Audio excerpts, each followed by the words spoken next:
Okay, so I'm in Snowdonia National Park. Not sure if you can see the mountains over there.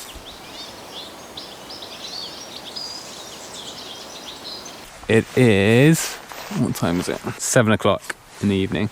So yeah, I'm not really sure if I'm allowed to park here, but there's nothing that says I can't. There's plenty of room for people to get by. So the only slight problem is that as I was driving here, I was kind of like, if I pass like a petrol station or a shop, then I'll stop and get some stuff for my dinner. But I actually didn't pass any shops at all. There were no shops. And so I'm hoping right now, I always keep a little bit of a stash of stuff in my car. So I'm just gonna check it now and see what I can find.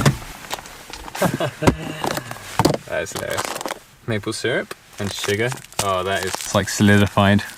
That's from pancakes last week. Got rice and pasta. If worse comes to worse, I'm actually, weirdly, I'm really happy just having kind of rice by itself, really. I know that sounds like the most boring meal in the world, but a few times before in the past, I've just cooked rice like with a stock cube, and I should have, yeah, look at that. I've got these like veggie stocks.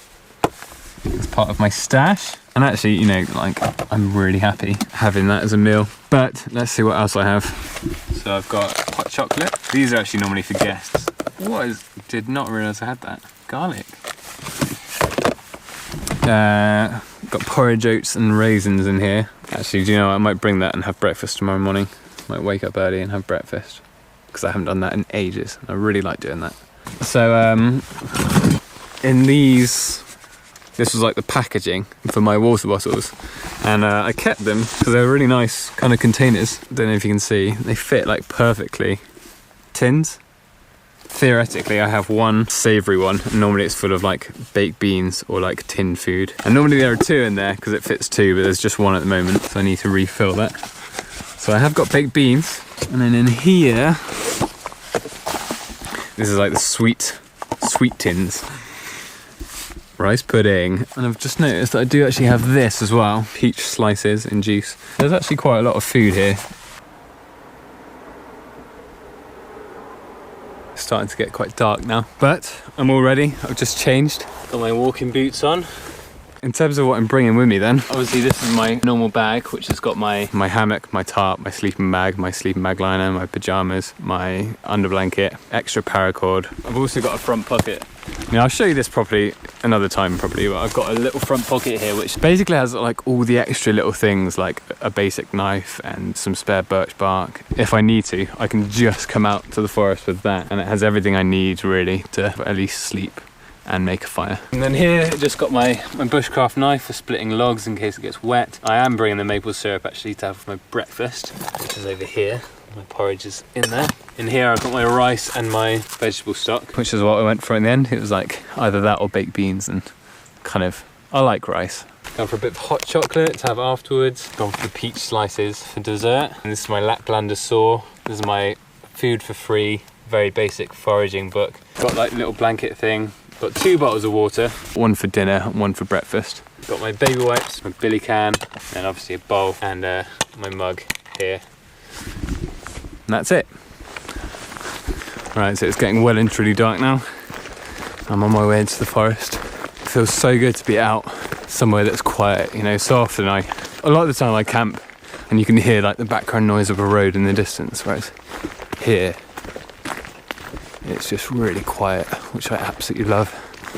So good.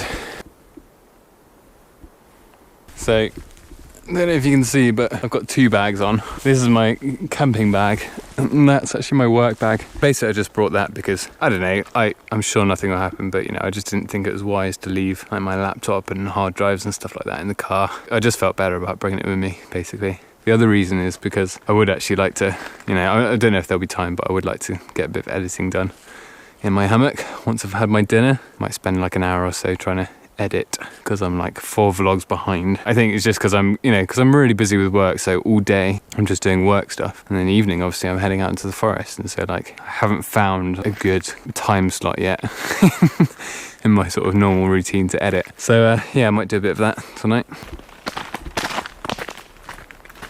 You probably can't see a thing. This place looks amazing. I was a bit worried because as I was walking through the forest back there, you know, it was super dense, really, really dense, like spruce. You know, obviously that's not ideal for hammocking. But this area is just perfect. A really nice distance between the trees. So to be honest, I'm probably just going to stop around here somewhere. Okay, so I'm set up now. So over here, all my bags are hanging. My work bag, my camping bag, all my food and stuff. I always find it's worth keeping everything up off the ground, otherwise it gets damp.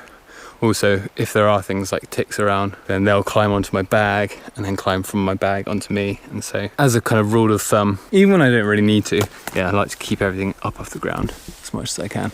So over here, this is where my fire is going to be. So all the ground is a carpet of moss. It's really nice actually. And so over here, just actually peeled it back, and it peeled back really, really easily. And you can sort of see here, you know, like just peels back. And I've given myself way more room around the edge than I need. All this is just bare earth, and actually it's really wet, which is good.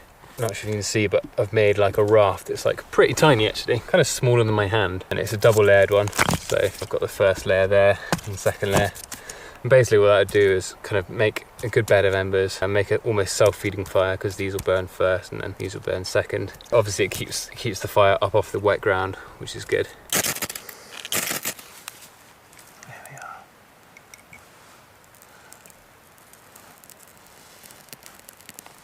Huh? No, I knew it.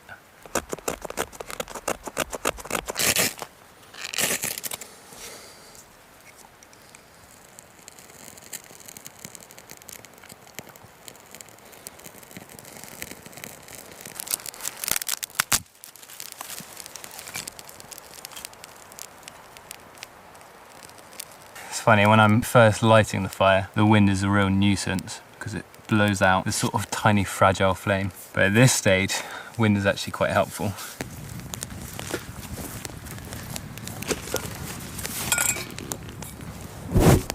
That is hilarious. I've singed all the hairs on my microphone.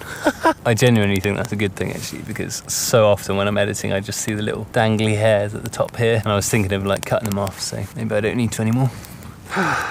Right, what I'm going to do is crumble my vegetable stock into my billy can. Now I'm just going to measure out how much rice I have, because I think I've got a bit more than usual, because obviously there's not anything to go with it. Maybe just a splash more.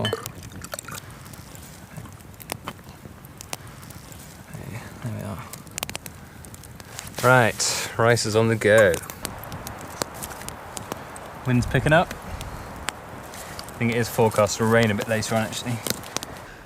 It's funny because being in the forest like right now feels just so familiar, but I'm by no means like an expert. I mean, I am quite experienced with wild camping now, so much so that it feels kind of, I don't want to say routine because that makes me feel like I'm taking it for granted, but it is kind of routine.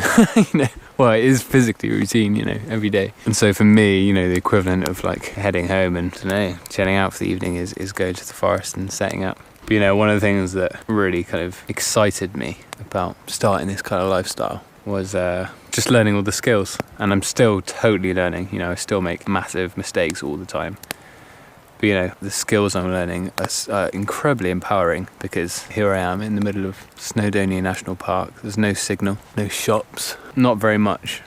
I mean, you know, it's not that much of a long drive back to Bangor or, you know, to somewhere else where there's a lot of stuff. But still, like, you know, I'm kind of in the middle of nowhere, and it kind of just feels normal to be here and cooking my dinner. And I think what I'm trying to express right now is like gratitude for just being able to be here, and that being here right now is the thing that feels most like home. Right now, I'm not away from anywhere. You know, it's not like, oh, when I get back home, like, this is home. This is home right now. And I love that. And there's a weird thing as well where somehow being out in nature feels much more like intentional solitude. Don't think I've ever felt like lonely in the forest. And I think one of the reasons is because I'm just surrounded by life. Everything around me right now is alive. Even the moss, you know, that's growing. That's made up of cells, just like me. You know, and these trees are all growing, and they've been here probably longer than I've been alive. and they'll be here. Well, unless they're cut down, which they probably will be actually. But you know, left to their own devices, they'd be here long after I die. So I'm just surrounded by life, you know, and so somehow I feel a connection with the place, and therefore I don't feel alone. It's really weird. But yeah, what a privilege. An absolute privilege to be here. All right, I think the rice is done.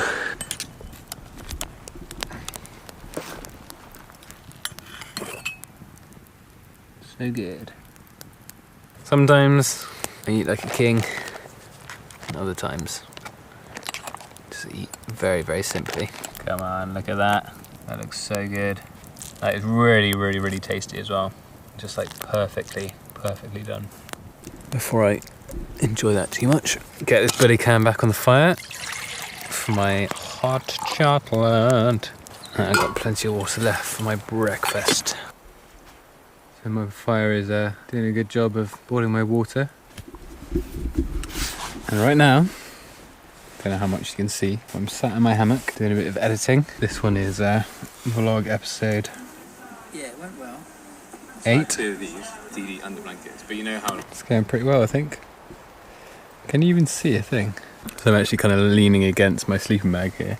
And it's my down sleeping bag, so it's really, really puffy. So it's really comfortable. It's like an armchair. It's great. Probably got like 2 or 3 hours of battery, and it's 9:30, so don't know. Might just do like an hour or so of editing, and then get to bed, get some sleep, wake up nice and early tomorrow so that I can have my breakfast and then just get on with my day, because got a lot of work to do tomorrow as well. So see you in the morning.